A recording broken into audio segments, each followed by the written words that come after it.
안녕하세요. 기하학자 페르낭드 소시르에 대한 발표를 준비한 김다나, 위정현, 이지윤, 임윤정입니다. 가장 먼저 소시르의 생애에 걸쳐서 그의 기호학에 대한 설명을 드리고자 합니다. 이후 소시르의 이론이 현대 디자인에 어떠한 영향을 미쳤는지 다양한 사례를 통해서 소개드리도록 하겠습니다. 먼저 소시르의 생애를 설명드리겠습니다. 페르낭드 소시르는 스위스 출생의 언어학자이자 기호학자입니다. 그는 평생을 걸쳐 언어 일반의 성질에 대해 깊이 연구하였습니다. 특히 언어학의 유일하고도 진정한 대상은 언어인데 언어는 그 자체로서 그것만을 위하여 고찰되어야 한다 라고 말했을 만큼 언어학의 중요성을 강조했습니다. 소시르는 1857년 스위스의 제네바에서 태어났습니다. 소시르의 가문은 스위스에서 가장 오래된 명문가로 유명했으며 생물학자이자 탐험가였던 아버지의 영향 덕분에 자연과학자들을 배출한 지적 전통 속에서 성장할 수 있었습니다. 언어학에 뜻이 있었던 소시르는 비교역사 언어학 연구로 유명한 독일의 라이프치히 대학에서 유학을 하게 됩니다. 그가 21살 때 인도 유럽어의 원시 모음책에 대한 연구라는 장편 석사 논문을 발표하여서 학계의 주목을 받게 되었고요. 이후에는 베를린 대학에서 박사학위를 따게 됩니다. 소시르가 24살이 되던 1881년 그는 파리로 건너가 소르본 대학에서 언어학 전임 강사가 됩니다. 이후 10여 년 동안 그는 고등연구 실습에서 강의와 연구를 진행하였습니다. 1891년 프랑스 정부로부터 훈장을 수여받고 이후 소시르의 모교인 스위스 제네바 대학으로 돌아가서 7년간 3차례의 일반 언어학 강의를 진행했습니다. 그리고 1913년 그의 고향 스위스에서 폐렴으로 세상을 떠나게 됩니다. 소시르의 사후 그의 두 제자들에 의해서 소시르의 유명한 저작인 일반 언어학 강의가 출간됩니다. 소시르는 생애에 강의를 기록하는 일에 아주 민감했으며 한 차례의 출판도 하지 않은 것으로 유명합니다. 이 책 또한 제자들에 의해 남아있던 강의 노트를 간추려서 편찬된 것이었습니다. 소시르는 유럽 현대 기호학의 창시자로 불리웁니다. 공시언어학과 통시언어학, 그리고 랑그와 파롤 등의 개념화와 더불어서 앞서 설명드렸던 인도어 원시 모음 체계에 관한 논문, 일반 언어학 강의 등의 그의 업적은 언어학 자체에 머물지 않고 구조주의와 포스트모더니즘 등의 단초를 마련한 것으로 또 중요한 의미를 가집니다.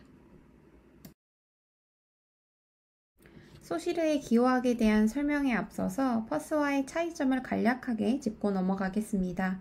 우선 퍼스와 다르게 소시르는 실제의 개념이 언어의 개별적인 실체 안에서만 존재한다고 봅니다. 즉 언어의 일반적 법칙을 통한 구조적인 관계에서만 존재한다는 뜻인데요. 이와 달리 퍼스는 의미가 언어 체계 외부에서도 존재할 수 있다고 주장했다는 점이 퍼스와 소시르의 차이라고 말씀드릴 수 있겠습니다. 소시르는 4가지 이분법과 언어의 자의성이라는 특징을 설명하며 언어 및 다음 세대의 기호학자들을 위한 토대를 마련해 주었다는 점에서 의의가 있습니다.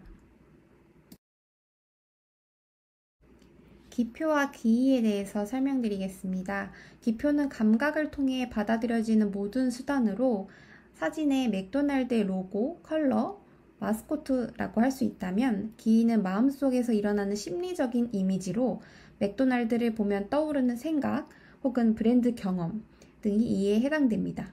기의는 그 자체로 형태가 없기 때문에 유형적인 형태로서 기호의 발생이 필요로 하게 되고 기표와 기의가 합쳐서 기호를 이루게 됩니다. 다음은 랑그와 파롤입니다. 랑그는 언어의 규칙에 해당되는 것으로 모든 구성원들의 의식 속에 존재하는 체계적이고 문법적인 규칙을 뜻합니다.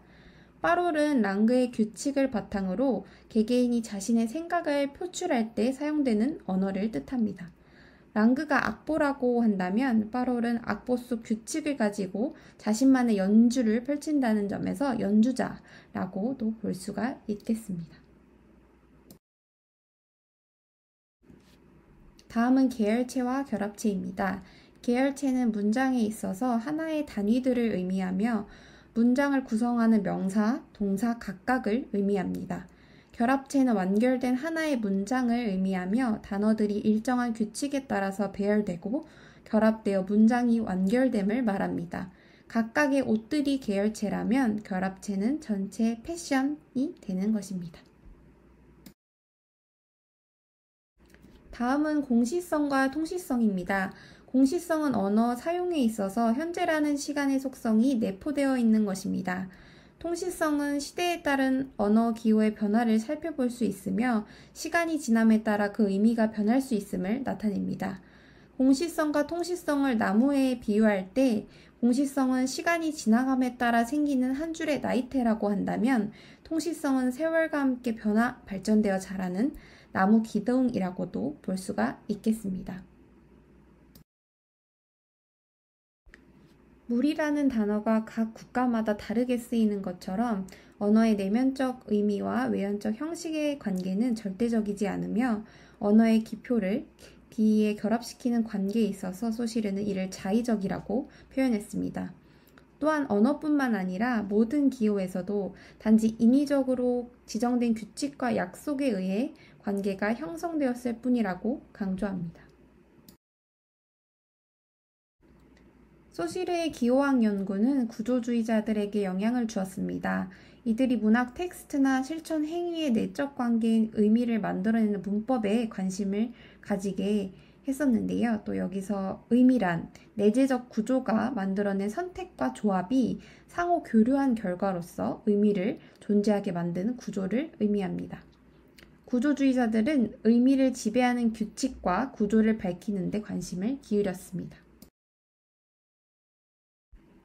소시르의 기호학이 적용된 사례들은 현대 사회의 커뮤니케이션 디자인에서 찾아볼 수 있습니다. 기업들은 자신의 브랜드 가치와 의미를 전달하되 소비자들이 이에 집중시키는 디자인에서 소시르의 기호학 원리들이 적용되어 있음을 볼 수 있었습니다.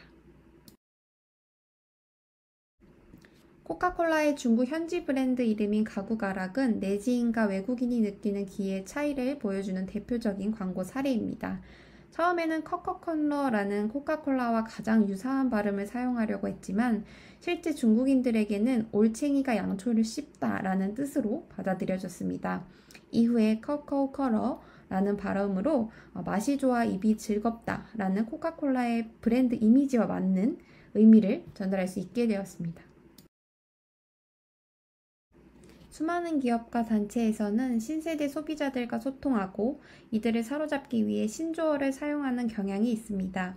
다음과 같은 사례들은 하나의 신조어로서 기존 문법책인 랑글을 넘어서 실제 사용자들의 언어 사용인 빠롤에 해당됩니다.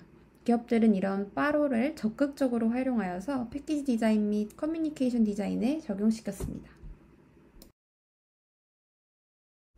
만자문의 의미 변화는 소시르의 통치성을 보여주는 사례입니다. 만자문은 시계 방향 또는 반시계 방향으로 꺾인 십자 모양의 무늬입니다. 세계 2차 대전 이전에는 왼쪽 상단 사진과 같이 미국 국기와 함께 쓰이거나 아래 사진처럼 스포츠팀의 아이덴티티 디자인으로 활용되는 등 장식용 또는 종교적 상징물로서 긍정적 의미를 띠던 문양이었습니다. 그러나 나치당이 만자문을 하켄크로이츠라는 이름을 붙여 당의 상징으로 사용하게 되면서 인종차별과 과격한 민족주의의 상징으로 그 의미가 변질되게 되었습니다. 여러 시대에 걸쳐 역사적으로 드러나는 특질을 갖는다는 소시르의 통시성을 잘 보여줍니다. 다음은 칙촉, 베스킨라빈스, 신세계 쓱닷컴의 마케팅 사례입니다. 칙촉과 베스킨라빈스의 초성 이벤트, 그리고 신세계 쓱닷컴의 자음 또는 알파벳의 새로운 변형은 소비자가 직접 낮자를 조합하도록 상상력을 자극하며 흥미를 유발합니다. 이처럼 정해진 초성이나 낮자의 계열체를 조합하여 결합체를 만드는 것은 빠를로 발전하는 모습을 보여주기도 합니다. 소시르의 생애와 그의 기호학에 대해 알아보고 소시르의 기호학적 요소들이 현대 커뮤니케이션 디자인에 적용된 다양한 사례들을 알아보았습니다. 이상으로 페르낭드 소시르에 대한 발표를 마치겠습니다. 감사합니다.